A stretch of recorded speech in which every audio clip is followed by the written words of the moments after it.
ये अलग बात है, उसमें केजरीवाल जी गिरे पड़ रहे थे फोटो में, लेकिन फिर भी आप लोगों ने थाम लिया उनको।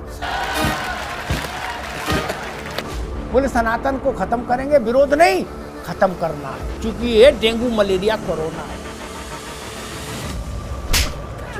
कांग्रेस की दुर्भाग्य मालूम क्या है? जितनी समझ छोटे कार्यकर्ताओं को है, उसका 10वां हिस्सा भी बड़ों को नहीं। ऐसे ही मती मारी गई। देश की इतनी पुरानी पार्टी च्यवनप्राश खाए और शंख पुष्पी खाए, तब उसका दिमाग ठीक रहेगा। और अश्वगंधा ले सुबह जब सो के उठे। पगला गए सब लोग। वो कह रहे कांग्रेस, मैं कोट करता हूं, वेणुगोपाल मतलब खड़गे से ऊपर ना मानो तो खड़गे से नीचे भी नहीं है हैसियत। क्या वेणुगोपाल का मतलब ये है। वो क्या कह रहे, कोट करता हूं, कांग्रेस का क्लियर है, उनकी हिंदी थोड़ी गड़बड़ है, तो कहते हैं कांग्रेस का क्लियर है, सर्वधर्म समभाव। ओके। फिर पूछा गया कि वो बवाली उदयनिधि, तो बोले भाई अभिव्यक्ति की आजादी, फ्रीडम ऑफ स्पीच है, और हर पार्टी को अपनी बात कहने की आजादी है। सियावर रामचंद्र की जय। उनने ये नहीं कहा कि हम इसकी मजम्मत करते हैं, खिलाफत करते हैं, इसका खंडन करते हैं। इतना साहस नहीं। ये पुराने उदाहरण देख के आप आज बचेंगे। यहां टीवी पर बहस कर सकते हो मित्र, गंज डुंडवारा में बहस नहीं हो पाएगी ना, जलेसर में बहस नहीं हो पाएगी। क्या क्यों, किसने क्या कहा था? आदमी पूछेगा ना कि सनातन को चंगेज और नादिर शाह नहीं खत्म कर पाए, ये 3 महीना 13 में खत्म कर देंगे। हेलो दोस्तों, नमस्कार, स्वागत है आपका एक बार फिर से मेरे इस नए वीडियो में। 2014 के लोकसभा इलेक्शन में यूपीए गठबंधन की हार का एक सबसे बड़ा कारण यह भी था कि 2009 से 2014 के बीच में यूपीए गठबंधन के नेताओं ने हिंदुइज्म को खूब टारगेट किया, जिसका नतीजा यह हुआ कि 2014 के जनरल इलेक्शन में कांग्रेस पार्टी केवल 44 सीट जीत पाई और 2019 के जनरल इलेक्शन में सिर्फ 52 सीट्स। लेकिन अभी भी कांग्रेस और उसके गठबंधन के नेता अपनी आदतों से बाज नहीं आ रहे हैं। ताजा मामला यूपीए के नए रूप इंडिया गठबंधन के पार्ट और तमिलनाडु में सरकार चला रहे डीएमके पार्टी के youth and sports minister Udhayanidhi Stalin से जुड़ा हुआ है, जिन्होंने सनातन की तुलना डेंगू, मलेरिया और कोरोना से की है और इसे जड़ से समाप्त करने की बात भी कही है, जिसके बाद उदयनिधि स्टैलिन और इंडिया गठबंधन के खूब फजीयत हो रही है। तो आइए इस वीडियो में देखते हैं कि उदयनिधि स्टैलिन के इस बयान के बाद इंडिया गठबंधन को कितना नुकसान हो सकता है। चलिए वीडियो स्टार्ट करते हैं। जश्न अभी पूरा नहीं हुआ, तय ये हुआ था कि हर महीने एक साझी रैली करेंगे, और आ गया ये बवाल। क्या बोले सनातन को खत्म करेंगे, विरोध नहीं, खत्म करना है, क्योंकि ये डेंगू मलेरिया कोरोना है। अब इसको लेके राजस्थान में कहां चुनाव लड़ोगे, मध्य प्रदेश में कहां लड़ोगे, छत्तीसगढ़ में कहां लड़ोगे, रायबरेली अमेठी में चुनाव कैसे होगा? सैफ खान साहब, ये फंस गया सीएम, इसे पार्टी की मीटिंग समझ के फंस गया।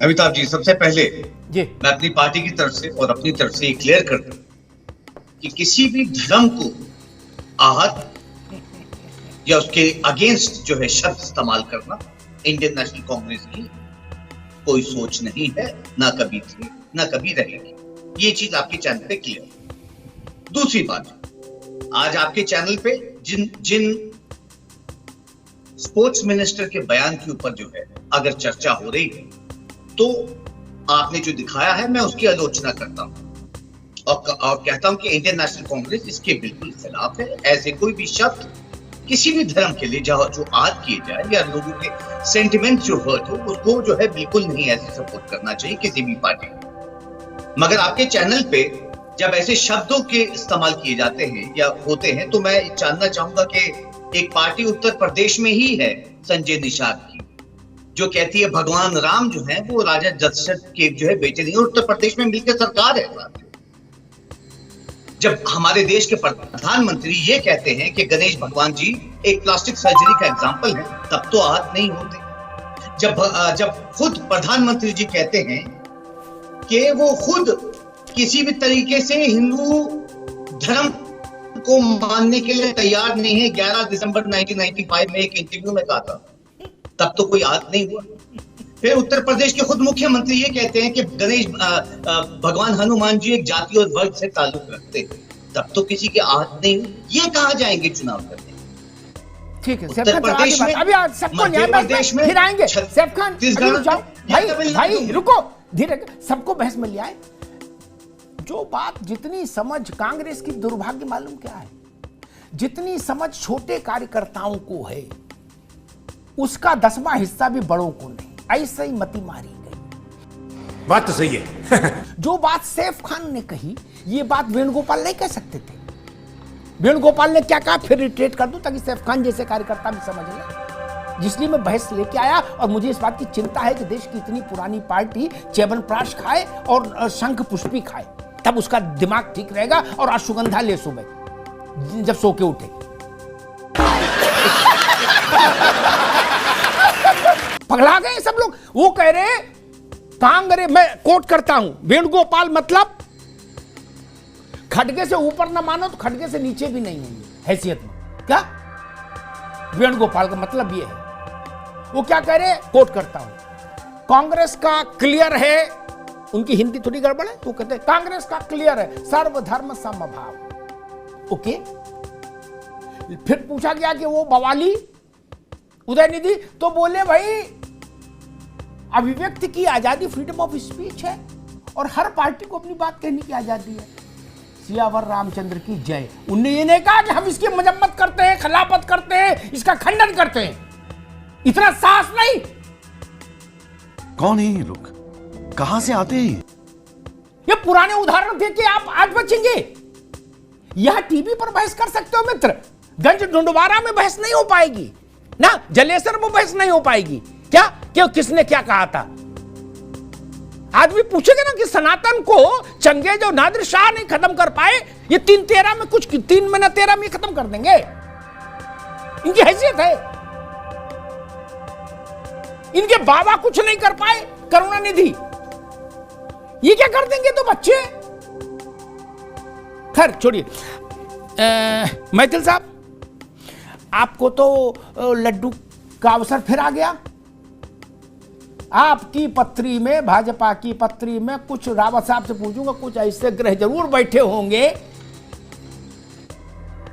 कि भैया मतलब कोई मरे जिए आपका राज चौकस रहे। क्या बैठे ठाले बवाल ऐसा हो गया, बिहार तक में संकट मचा है। क्या अब लालू और नीतीश सफाई देते घूम रहे कि भाई सनातन को कौन खत्म करेगा। मैथिल जी, आप लोग भी सोचते होंगे कभी शाम को जब चिंतन करते होंगे, गुरु ऊपर वाले की बड़ी मेहर है, नहीं? इंडिया जो इकट्ठे हुए हैं ना, उनकी मानसिकता उदयनिधि ने सबके सामने मंच से रख दी। और साथ ही साथ लगातार जिस काम पे अखिलेश यादव ने स्वामी प्रसाद मौर्य को लगा रखा है, उसी का ये एक परिष्कृत रूप है। आप देखिए कि शुरुआत कहाँ से हुई थी, बिहार से हुई थी। आरजेडी के जो मंत्री हैं, या नाम भूल रहा हूं कौन से, चंद्रशेखर, हाँ, शिक्षा मंत्री थे वो। उन्होंने रामचरितमानस के विषय में जिस प्रकार से अपशब्द कहे, उसके बाद लपक लिया स्वामी प्रसाद मौर्य ने, और अब उसका परिष्कृत रूप है स्टालिन का ये स्टेटमेंट। और ये जो बैठे हुए हैं ना सैफ खान, मैं इनसे कहना चाहता हूं, कुछ बात है कि हस्ती मिटती नहीं हमारी। बरसों रहा है दुश्मन और सदियों रहा है दुश्मन, दौरे जहां हमारा। दीने हजाजी का बेबा का बेड़ा किए पार जिसने सातों समंदर, ना सेहू में अटका ना जेहू में अटका, वो आग के दहाने में गंगा के डूबा। ऐसे उदयनिधि पता नहीं कितने घूम रहे हैं हिंदुस्तान में, सनातन का सा का एक छोटा सा लाइन भी मिटा नहीं सकते हैं मेरे मित्र। और यहां जो बैठकर तुम ज्ञान दे रहे हो ना कि हम विरोध करते हैं, तो जाओ और पहले एआईसीसी में जाके वेणुगोपाल का कान पकड़ के बोलो कि मैं ये बोल रहा हूं, तुम भी ये बोलो। वरना अपने शब्दों को यह करेक्ट करो कि तुम्हारी आला कमान है वो क्या बोल रही हो और यहां खड़े होके तुम क्या बकवास कर रहे हो। यही इनकी मानसिकता है। आप देखिए जिस प्रकार से कांग्रेस ने हिंदुओं पे लगातार अत्याचार किया। इनके जो प्रधानमंत्री थे मनमोहन सिंह जी, क्या कहा उन्होंने कहा था इस देश के संसाधनों पर पहला अधिकार जो है वो मुसलमानों का है, अल्पसंख्यक लिया, फिर उन्होंने कहा था मुसलमानों का है। मैं कोट कर रहा हूं। उसके बाद अखिलेश यादव जो आज कहते हैं, ये हिंदुओं की ही ताकत है कि अखिलेश यादव को कहना पड़ा कि कि भैया हम होते सत्ता में तो 1 साल में मंदिर बना देते। ये वही लोग हैं ना जिन्होंने दौड़ा दौड़ा कर राम भक्तों के सरों में गोलियां मारी थी, अयोध्या की पुण्य भूमि को रक्त रंजित किया था। और ये जो एम.के. स्टालिन के बेटे हैं ना, उदयनिधि स्टालिन, वहां पर ये कन्वर्जन का जो एक बहुत बड़ा उद्योग धंधा चला रहे हैं, जिनको मैं कहना चाहता हूं 20 सेकंड में सिर्फ जी कि सनातन आदि था, सनातन अनंत है। आप जैसे धर्म, आप कह रहे थे ना हमें गर्व है ईसाइयत पे, तो आप जैसे धर्म पता नहीं कितने आए और कितने गए। ठीक है, सनातन था, है और रहेगा। ठीक है। जब कल ये विषय मेरे संज्ञान में आया तो मैंने कुछ लिखा, तो उस पे अधिकांश लोगों ने, मुझे जानकारी नहीं थी मसला क्या, बाद में फिर मैंने पड़ताल की, अधिकांश में कई हजार लोगों ने उसमें लिखा कि ये 2 बोरी चावल वाले लोग हैं। तो मैंने पता किया कि भाई 2 बोरी चावल का क्या खेल है, ये बालक तो बड़े परिवार का बालक है उदयनिधि, इसके यहां तो पिछले 50 साल से सत्ता ही। तो बताया गया कि 2 बोरी का कन्वर्जन का क्या खेल है। खैर छोड़िए, हटाइए, जान दीजिए। रावत साहब, कांग्रेस के राष्ट्रीय अध्यक्ष के बेटे ने कहा, वो भी स्टालिन के बेटे की तरह राजनीति में है, मंत्री है वहां कर्नाटक में। वो भी ऐसा नहीं कि हमारे आप की तरह है, वो भी मंत्री हैं। उन्होंने मालूम क्या कहा? उन्होंने कहा भाई देखिए, जो धर्म गैर बराबरी को बढ़ावा देता हो वो धर्म है तो बीमारी जैसा, और उसको खत्म ही कर देना चाहिए। ठीक, ये कह के उनने एक तरीके से पीठ ठोक दी इसकी बालक की। क्या एक बालक ने दूसरे बालक की पीठ ठोक दी क्या? इनने स्टालिन के डूबने का इंतजाम किया, उनने खड़गे जी का कर दिया, प्रियंक ने। मेरा प्रश्न ये जो आपसे पूछना चाहता हूं, इस्लाम कहता है, ये सैफ खान साहब भी सुन ले, अगली बार उन पर भी इस पर चर्चा होगी, अभी पूछ रहा साहब सुन। इस्लाम एक मतलब कई महिलाओं की गवाही पर एक पुरुष की गवाही भारी मानता है, लिखत पढ़त क्या? ठीक, हलाला से लेके इद्दत शिद्दत जितने भी किस्म के कार्यक्रम है वो सब महिलाओं के ऊपर थोपे, पुरुष के ऊपर नहीं। क्या महिला के खिलाफ गैर बराबरी का सबसे बड़ा डॉक्यूमेंटेशन जो है वो शरिया कानून है।